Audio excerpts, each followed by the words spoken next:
Ben ritrovati gentili amici e amiche alla visione all'ascolto per quanto riguarda l'informazione live su friulitv.net. Un uomo di 50 anni è stato soccorso nella tarda mattinata per le ferite che ha riportato a seguito di una caduta dall'alto, come riferita non testimoniata, relativa a un incidente sul lavoro che si è verificato nel quartiere di Roiano a Trieste. A dare l'allarme è stato un passante che ha chiamato immediatamente il numero unico di emergenza 112, indicando una persona a terra priva di sensi.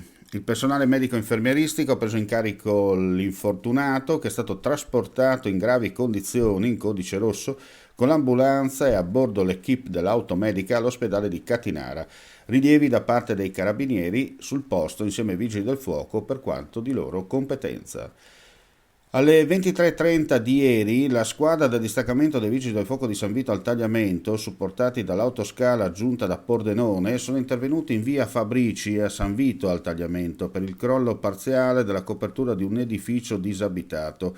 Giunti sul posto hanno verificato che all'interno dello stabile non vi fossero persone intrappolate e hanno provveduto ad una prima messa in sicurezza delle parti pericolanti che gravavano sulla pubblica via. A scopo precauzionale, la strada, nelle immediate vicinanze dell'edificio, è stata transennata e interdetta al traffico veicolare e pedonale fino alla completa messa in sicurezza delle strutture pericolanti.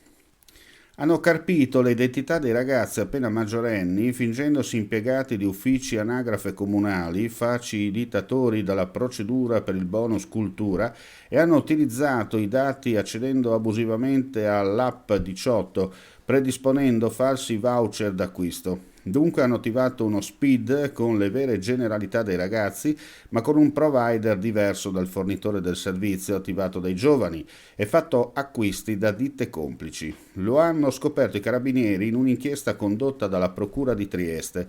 Sono stati scoperti 620 casi in tutta Italia, ma il numero è in aumento. La truffa si aggira sui 300.000 euro.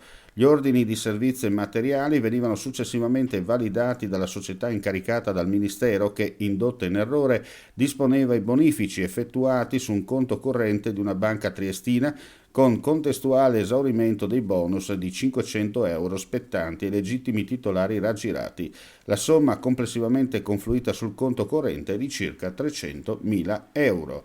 Chiudiamo qui questa edizione live, ulteriori news come sempre sul nostro sito friulitv.net. Grazie per la visione e l'ascolto, non resta che augurare a tutti voi un buon proseguimento di giornata.